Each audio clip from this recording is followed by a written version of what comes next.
태무치는 잠시 어리둥절한 듯 하더니 다시 미소를 지으며 물었다. 네가 싫다지 않았느냐? 그러자 곽정이 고개를 들고 물었다.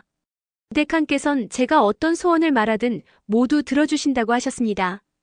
그 말에 태무치는 여전히 웃으며 고개를 끄덕였다. 소인 대칸께서 이 성의 백성들 목숨을 살려주시길 청합니다. 순간 태무친의 얼굴에서 미소가 사라졌다. 화가 치밀어 오른 태무친이 두 눈을 부릅뜨고 곽정을 쏘아보았다. 눈에서 불이라도 뿜어나올 듯한 눈빛을 보자 곽정은 물론 옆에 있던 장수들까지 잔뜩 움츠러들었다. 곽정은 태무친이 이처럼 무서운 표정을 짓는 것을 본 적이 없었기에 등골이 오싹해졌다. 네 이놈, 진정으로 하는 말이냐? 그 말에 곽정은 저도 모르게 몸이 부들부들 떨렸지만 꾹 참으며 입을 열었다. 대칸께서 이들의 목숨을 살려주시길 청합니다. 태무친도 곽정의 목소리가 떨리고 있음을 느꼈다. 후회하지 않겠느냐? 그 물음에 혼사를 취소하라던 황용의 말이 머릿속에 떠올랐다. 어쩌면 이 선택으로 황용과의 인연이 끝날지도 몰랐다. 그러나 눈앞에서 수십만 백성이 비명에 죽어가는 걸 그냥 보고만 있을 수는 없었다. 곽정은 무거운 마음으로 떨리는 입을 뗐다. 후회하지 않습니다. 그러자 태무친이 허리에서 검을 뽑아들었다. 군사를 거두어라. 그 말에 친위병이 호각을 불자 몽골 기병들이 말을 몰아 백성들 사이에서 빠져나와 가지런히 정렬했다. 태무친은 끓어오르는 화를 간신히 참으며 돌아가자고 고함을 치더니 검을 땅에 힘껏 던지고 말머리를 돌렸다. 태무친이 대칸이 된 이후로 그의 뜻을 거스르는 사람은 단 한 명도 없었다. 그런데 곽정이 성안 주민을 모조리 죽이라는 자신의 명령에 정면으로 맞선 것이다. 그러나 화가 난다고 해서 대칸이 한번 내뱉은 말을 주워 담을 수도 없는 노릇이었다. 태무친이 자리를 떠나자 장수들이 그 뒤를 따르며 곽정을 흘겨보았다. 그들은 대칸의 분노가 자신들에게 향할지도 모른다는 두려움에 곽정을 원망했다. 더구나 치열한 전투 끝에 성을 함락시켰는데 약탈과 학살을 할 수 없다는 것에 불만을 드러냈다. 곽정은 그들의 불만을 알면서도 모르는 척 외면하며 홍마에 올라타 천천히 외진 곳으로 향했다. 전투가 막 끝난 때라 성 안팎의 수천 수만 인가가 불에 타고 있었다. 그리고 도처의 시신이 뒹굴고 눈 쌓인 평야는 온통 붉게 물들어 있었다. 전쟁의 처참함이 이런 것이구나. 아버지의 원수를 갚기 위해 이 많은 사람을 죽였구나. 대칸은 천하를 얻기 위해 더 많은 사람을 죽일 것이다. 도대체 이 많은 병사와 백성이 무슨 죄를 지었기에 이렇게 비참하게 죽어야 한단 말인가? 곽정은 혼자서 말을 타고 황야를 헤매며 이런저런 상념에 잠겼다가 날이 어두워져서야 군영으로 돌아왔다. 파오에 도착하니 대칸의 친위병 2명이 문 밖에서 곽정을 기다리고 있다가 앞으로 나서며 예를 올렸다. 대칸께서 부마나리를 부르셔서 소인들이 오랜 시간 기다렸습니다. 어서 가시지요. 그 말을 듣자 순간 곽정은 심장이 쿵 하고 내려앉는 느낌이었다. 설마 낮의 일 때문에 나를 참수하려는 것인가? 그런 생각이 들자 곽정은 자신의 친위병을 가까이 불러 귓속말로 노유각에게 이 일을 알리라고 지시를 내린 후 혼자서 대칸이 있는 궁으로 갔다. 궁 앞에 도착한 곽정은 불안함에 심호흡을 한번 크게 하고는 안으로 들어갔다. 그런데 문을 들어서는 순간 대칸의 호탕한 웃음소리가 들려왔다. 곽정은 어찌된 일인가 싶어 걸음을 재촉해 대전에 들어섰다. 고개를 들어보니 태무친 옆에 한 사람이 앉아있고 발치에 한 소녀가 대칸의 무릎에 기대어 앉아 있었다. 옆에 앉은 사람은 동안의 백발 장춘자 구척이었고 발치에 앉은 소녀는 바로 화쟁 공주였다. 곽정은 반가운 마음에 얼른 다가가 인사를 올렸다. 그때 태무친이 시종의 손에서 긴 창을 빼앗아 들더니 이를 거꾸로 잡고 곽정의 머리를 냅다 찔렀다. 순간 깜짝 놀란 곽정이 본능적으로 옆으로 피하자 창은 그대로 곽정의 왼쪽 어깨를 때리며 두동강이 나고 말았다. 그러자 태무친이 껄껄대고 웃음을 터뜨렸다. 오늘 일은 이것으로 됐다. 그러면서 태무친이 부러진 창의 반토막을 바닥에 내동댕이 쳤다. 그러곤 곽정에게 가까이 오라고 손짓하더니 곽정의 손을 잡았다. 태무친은 한 손에는 딸을, 또 다른 손에는 곽정을 잡고 너털웃음을 터뜨렸다. 모두 자리에 앉아서 구도장님의 말씀을 들어보자꾸나. 구척이는 연우루 대결에서 주백통이 무사한 것을 확인했다. 그리고 담처단을 죽인 사람이 구양봉이라는 사실을 알았고 마옥등과 함께 황약사에게 정중히 사죄했다. 전진육자는 이후 가진학을 만나 자세한 소식을 듣고 탄식을 금치 못했다. 구척이는 특히 제자를 거둘 때 신중치 못했던 것을 크게 후회했다. 그는 태무친과 곽정이 보낸 편지를 받고 생각했다. 이제 몽골이 중국을 삼키는 것은 기정사실이 되었으니 태무친을 직접 만나보고 싶었다. 그리고 태무친이 성군이 되게 할 수 있다면 천하 백성을 재난으로부터 구해낼 수 있으니 큰 공덕이 될 수 있다고 생각했다. 또 곽정도 어찌 지내는지도 걱정되어 태무친의 친서를 받자마자 즉시 10여 명의 제자와 함께 추위를 무릅쓰고 몽골로 향한 것이다. 곽정이 오기 전에 그는 마침 태무친과 여정 중에 보고 들은 바에 대해 이야기를 나누고 있었다. 구척이의 말을 통역을 맡은 문관이 몽골어로 바꾸어 대칸에게 전했다. 태무친은 가만히 들으며 고개만 끄덕였다. 그러다 구척이에게 넌지시 질문을 던졌다. 구도장께서 오시는 길에 우리 몽골군의 위세를 보셨으리라 생각합니다. 어떠셨습니까? 그러자 구척이가 담담하게 말했다. 오는 길에 대칸의 군대가 성을 함락하고 약탈하는 위용을 잘 보았습니다. 그러고는 자신이 느낀 점을 과감하게 표현했다. 그러자 통역을 하던 문관의 표정이 삽시간에 굳어졌다. 옆에서 구척이의 말을 듣고 있던 곽정은 낮에 본 참혹한 학살 장면이 떠올라 비분간개하는 마음이 들었다. 그때 태무친이 통역 문관을 재촉했다. 통역을 맡은 문관은 구척이의 말을 그대로 전달하면 분명 대칸이 화를 낼 거란 걸 알았지만 그렇다고 거짓을 고할 순 없었다. 통역관은 심호흡을 한번 크게 하고는 있는 그대로 통역을 했다. 그러자 태무친이 심히 불쾌한 표정을 지으며 화제를 돌렸다. 듣자 하니 중화에는 불로장생법이 있다고 하더이다. 도장께서 내게 가르쳐줄 수 있을는지요? 그 말에 구척이가 대답했다. 세상에 불로장생법은 없습니다. 그저 도가의 기를 다스리는 법이 있는데 기를 수련하면 병을 물리치고 수명을 연장해주는 정도지요. 그 말에 태무친의 표정이 다소 밝아졌다. 기를 다스리려면 어찌해야 합니까? 그러자 구척이가 말했다.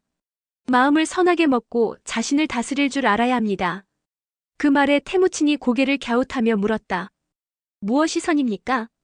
그 물음에 구척이는 도덕경에 쓰인 말들을 풀어주었다. 구척이는 몽골로 오는 동안 전하의 참상을 너무나 생생히 보았다. 그래서 마음속에 느끼는 바가 있던 터에 태무친이 불로장생법을 묻자 이를 기회로 백성을 위해야 한다는 충고를 돌려서 말했다. 태무친은 그간 오랜 전쟁을 치르며 심신이 지쳐 있었다. 그는 불로장생법을 배우고 싶어 구척이가 오자 크게 반긴 것이다. 불로장생법이 안 되면 수명을 연장할 방법이라도 배워볼까 했는데 구척이는 자꾸만 군사를 쓰는 일을 줄이고 사람을 함부로 죽이면 안 된다는 말만 하니 도무지 흥이 나지 않았다. 결국 기분이 언짢아진 태무친은 곽정을 돌아보며 지시했다. 도장님을 모시고 가서 쉬도록 해라. 그 말에 곽정은 구척이와 그의 제자들을 데리고 궁 밖으로 나왔다. 궁 밖에는 황용이 개방의 세 장로와 수백 명의 개방도들을 거느리고 말을 탄 채 기다리고 있었다. 곽정이 궁을 나서자 황용이 말을 몰아달려 나와서는 웃으며 환대했다. 오빠 괜찮아요? 그러자 곽정이 고개를 끄덕였다. 운이 좋았어. 마침 구도장께서 오셔서 대칸의 기분이 풀리셨어. 그 말에 황용이 웃으며 구척이에게 예를 올리고 다시 곽정을 보았다. 전 대칸이 대로에서 오빠를 죽일까봐 사람들을 이끌고 여기서 기다리고 있었어요. 그래서 대칸이 뭐래요? 혼인을 거절해도 괜찮대요? 그 물음에 곽정은 잠시 우물쭈물하다가 입을 열었다. 아직 말씀을 못 드렸어. 그러자 황용이 순간 어리둥절해하며 왜 말을 못했냐고 물었다. 그 물음에 곽정이 막 대답하려는 순간 화쟁공주가 궁에서 뛰어나와 큰 소리로 곽정을 불렀다. 황용은 화쟁을 보자 낯빛이 흐려지더니 바로 말에서 내려 옆으로 휙 돌아섰다. 그 모습을 보고 곽정이 황용에게 설명하려는 순간 화쟁이 덥석 곽정의 손을 잡았다. 오빠 제가 올지 몰랐죠? 절 보니 기쁘지 않아요? 그 말에 곽정은 건성으로 고개를 끄덕이고 황용을 찾으러 고개를 이리저리 돌려보았지만 그녀의 모습은 어디에도 보이지 않았다. 화쟁은 온통 곽정에게 마음이 가 있어 황용을 보지 못한 듯 했다. 화쟁은 곽정의 손을 맞잡고 조잘대며 오랜만에 만난 기쁨을 마음껏 누렸다. 그러나 곽정은 황용 걱정에 화쟁이 하는 말은 한마디도 귀에 들어오지 않았다. 그제야 화쟁은 넋이 나가 있는 곽정의 표정을 보고 소리쳤다. 왜 그래요? 이렇게 멀리서 오빠를 보러 왔는데 모른 척하기예요? 그러자 곽정이 다급한 듯 화쟁에게 말했다. 누이, 난 지금 급한 일 때문에 먼저 가봐야겠어. 나중에 돌아와서 다시 이야기하자. 곽정은 친이병에게 구척이를 모시라고 지시하고 황용을 찾으러 군영으로 돌아갔다. 군영에 도착하니 한 친이병이 말했다. 황낭자께서는 동문으로 나가셨습니다. 그 말을 듣고 곽정은 서둘러 구척이에게 서신을 남기고 홍마에 올라 성을 빠져나갔다. 곽정은 황용을 찾지 못할까봐 초조한 마음에 쉴 새 없이 말을 재촉했다. 사방에 해골들이 널린 변방을 지나 수십 리 밖에 도달하니 보이는 것이라고는 온통 하얀 눈밖에 없었다. 그 흰 눈 위에 동쪽으로 난 말발굽 자국이 희미하게 보였다. 곽정은 홍마가 빠르니 잠시 뒤면 황용을 따라잡을 수 있을 것이라 생각했다. 그런데 10여리쯤 가다 보니 말발굽 자국이 남쪽으로 꺾여 있고 그 옆에 사람 발자국이 하나 더 찍혀 있었다. 그 발자국을 유심히 살펴보니 발 사이의 간격이 상당히 넓으며 몸이 가벼운 듯 눈이 겨우 수촌 정도밖에 파이지 않았다. 몽골에서 이 정도 경공을 소유한 사람은 곽정 머릿속에 구양봉밖에 떠오르지 않았다. 생각이 여기에 미치자 매서운 삭풍에도 불구하고 온몸에 땀이 뭉쳤다. 지금 황용은 구양봉에게 쫓기고 있는 게 틀림없었다. 마음이 다급해진 곽정은 홍마를 재촉해 발자국을 뒤쫓아갔다. 그렇게 몇 리를 더 가자 발자국이 서쪽으로 꺾이더니 다시 남쪽으로 꺾이며 자국이 어지러이 흩어져 있었다. 구양봉이 뒤쫓고 있다는 것을 알고 일부러 길을 돌아간 거야. 그러나 눈 위라 발자국이 선명하게 남아서 추적하기가 쉬울 텐데 구양봉 그놈이 놓쳤을 리가 없어. 곽정은 다시 십리길을 내달렸다. 그러자 이번에는 말발굽 자국과 사람 발자국 옆에 또 다른 말발굽 자국과 사람 발자국이 어지러이 교차하고 있었다. 말에서 내려 자세히 살펴보니 하나는 먼저 난 것이고 또 다른 하나는 나중에 난 것이었다. 눈 위에 멀리까지 쭉 뻗은 두 길의 발자국들을 보자 곽정은 돌연 깨닫는 바가 있었다. 용인은 아버지의 기문술수를 써서 일부러 이리저리 돌면서 구양봉을 교란하고 있구나. 곽정은 다시 말 위에 올라타 방향을 살펴보고 곧장 동쪽으로 향했다. 황용이 처음 동쪽으로 갔으니 결국 구양봉을 따돌리고 동쪽으로 갈 것이라 생각했기 때문이다. 그렇게 한참을 달리니 과연 발자국이 다시 나타났고 저 멀리 푸른 하늘과 흰 눈이 만나는 곳에 사람 그림자가 보였다. 곽정이 말을 몰아 다가가니 멀리서 보이는 사람은 바로 구양봉이었다. 구양봉은 이미 곽정을 알아보고 소리쳤다. 황낭자가 모래 구덩이에 빠졌으니 어서 와서 도와라. 그 소리에 곽정이 크게 놀라 홍마의 허리춤을 두 발로 찾아 홍마는 쏜살같이 앞으로 내달렸다. 구양봉에게서 10장쯤 떨어진 곳까지 다가가자 갑자기 홍마가 휘청거렸다. 단단한 땅이 아니라 흰 눈 아래 늪이 있는 것 같았다. 홍마도 큰일 났다 싶었는지 급히 발을 빼고 근처를 맴돌았다. 자세히 보니 구양봉은 작은 나무 조각들을 밟으며 잠시도 쉬지 않고 돌고 있었다. 그 모습을 보고 곽정은 발밑이 모래 늪이라는 걸 깨달았다. 지금 구양봉은 모래 늪에 빠지지 않기 위해 계속해서 나무 조각을 밟고 맴돌고 있는 중이었다. 용인은 어디 있어? 구양봉은 여전히 발을 멈추지 않고 이리저리 뛰면서 소리쳤다. 나도 황용의 말 발자국을 보고 계속 쫓아온 거다. 그런데 여기에서 갑자기 발자국이 없어졌지 뭐냐? 봐라.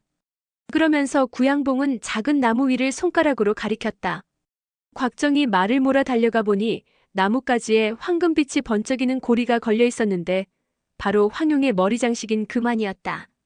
그걸 보고 곽정이 다급하게 황용을 소리쳐 불렀지만 아무런 대답이 없었다. 사방을 둘러보아도 온통 하얀 눈밭만 펼쳐져 있을 뿐 움직이는 것이라고는 아무것도 없었다. 곽정의 애타는 목소리가 하얀 눈 위를 지나 멀리 퍼져나갔으나 근처에 산봉우리가 없어서 메아리조차 돌아오지 않았다. 곽정은 너무나 초조해 울음이 터져나올 것 같았다. 그때 구양봉이 말을 걸었다. 나도 좀 태워다오.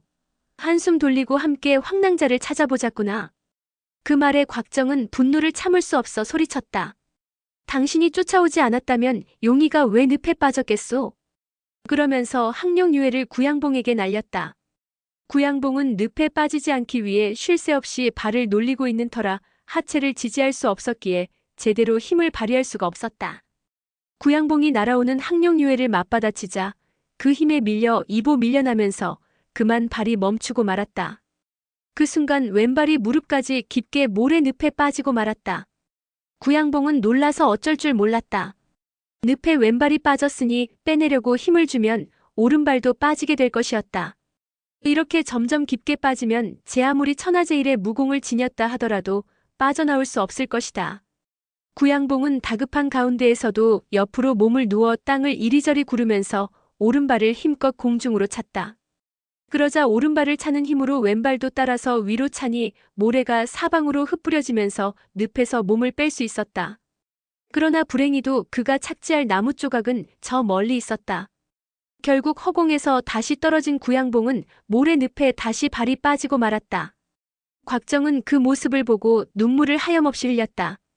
천하제일을 다투는 구양봉조차 모래 늪에서 빠져나오지 못하는데 어찌 황룡이 모래 늪에서 빠져나올 수 있었겠는가? 곽정이 내공을 실어 아무리 목 놓아 불러보아도 황룡의 대답은 없었다. 그때 곽정 눈에 모래늪과 단단한 땅을 가르는 경계에 황룡이 입고 있었던 담비 가죽옷이 떨어져 있는 게 보였다. 곽정이 말에서 내려 달려가 살펴보니 그 옷은 자기가 선물해 준 것이었다. 곽정은 무릎을 꿇고 담비 가죽옷을 가슴에 안은 채 울부짖었다. 그때 구양봉이 살려달라고 소리쳤다. 곽정이 고개를 들어보니 늪에 몸이 절반 정도 빠진 구양봉의 모습이 눈에 들어왔다. 구양봉은 두 손을 높이 들어 허우적대고 있었지만 몸은 점점 더 빠져 모래가 가슴까지 차올라 있었다. 이대로라면 곧 있어 코와 귀가 막혀 그대로 질식해 죽을 상황이었다. 곽정은 구양봉의 비참한 모습을 보니 황룡도 죽기 전 이런 고통을 겪었겠구나 하는 생각이 들었다. 곽정은 분노와 슬픔으로 가슴에서 울컥하며 뜨거운 피가 끓어오르는 것 같았다. 그때 다시 구양봉이 살려달라고 소리쳤다. 그러자 곽정이 이를 갈며 말했다. 당신은 내 사부들을 죽였고 용이마저 죽였소. 무슨 낯으로 내게 살려달라는 것이오? 그 말에 구양봉이 다급하게 외쳤다. 너는 나를 3번 살려주기로 맹세하지 않았느냐? 이번이 3번째다. 설마 약속을 저버릴 셈이냐? 그러자 뻘겋게 충혈된 눈으로 구양봉을 매섭게 쏘아보며 곽정이 말했다. 용이가 죽었는데 맹세가 다 무슨 소용이오? 그 말을 하면서도 곽정의 눈에서는 쉴 새 없이 눈물이 뚝뚝 떨어졌다. 말을 마친 곽정은 자리에서 일어나 홍마를 타고 구양봉을 뒤로 한 채 자리를 떠났다. 등 뒤로 구양봉의 욕설이 날아왔지만 신경 쓰지 않았다. 그렇게 독한 마음을 먹고 수십 장을 갔으나 곽정은 멀리서 들리는 참혹한 비명소리를 차마 외면하지 못하고 한숨을 쉬며 말머리를 돌렸다. 돌아와서 보니 이미 모래는 구양봉의 목까지 차올라 있었다. 곽정은 말없이 입고 있던 웃옷을 찢어서 매듭을 묶어 밧줄을 만들고는 구양봉 쪽으로 던져주었다. 그러자 구양봉이 얼른 손을 뻗어 옷을 잡았다. 곽정이 두 다리로 홍마를 힘껏 찾아 홍마가 전력을 다해 쏜살같이 앞으로 내달렸다. 그렇게 구양봉을 모래늪에서 빼내어 눈밭까지 질질 끌고 나왔다. 그때 눈 위에 찍힌 말발굽이 보였는데 바로 황룡이 왔을 때 남긴 흔적이었다. 흔적은 남아있으나 사람은 보이지 않았다. 곽정은 말에서 내려 하염없이 말발굽 자국을 바라보았다. 곽정은 너무나 비통한 나머지 적이 뒤에 있다는 사실조차 잊어버리고 있었다. 곽정은 눈 위에 서서 왼손으로 말굽비를 끌고 오른손으로는 담비 가죽옷을 주워들고 하염없이 먼 곳을 바라보며 생각에 잠겼다. 그때 갑자기 등이 따끔한 느낌이 들었다. 깜짝 놀라 뒤를 바라보았으나 이미 구양봉의 손은 그의 등 뒤 도도열을 찍은 뒤였다. 구양봉은 일전에 모래 함정에서 빠져나올 때 바로 이 방법으로 곽정에게 당했다. 그런데 지금 똑같은 수법으로 되돌려주니 말할 수 없이 통쾌의 웃음을 멈출 수 없었다. 곽정은 너무나 애통한 나머지 이제 목숨 같은 것은 아무래도 좋았다. 나를 죽이겠거든 죽이시오. 곽정이 너무나 담담하게 말하자 구양봉은 갑자기 맥이 풀렸다. 원래 곽정에게 갖은 모욕을 준 뒤 죽일 참이었는데 곽정이 일이 나오니 맥이 풀릴 수밖에 없었다. 그러다 문득 이런 생각이 들었다. 깨집이 죽었으니 이놈에게 경문을 해석하라고 해야겠군. 구양봉은 곽정의 손을 끌고 말에 올라탄 뒤 함께 남쪽 산을 향해 달렸다. 4시쯤 되자 길 옆으로 촌락이 보이기 시작했다. 마을로 들어서니 온통 시체만 쌓여 있을 뿐 산 사람은 보이지 않았다. 마침 추운 겨울이라 시체들은 썩지 않고 죽을 당시 참혹한 모습 그대로였다. 이들은 몽골 대군에게 죽임을 당한 사람들이었다. 그나마 다행인 것은 살아있는 가축들이 남아있었다는 것이다.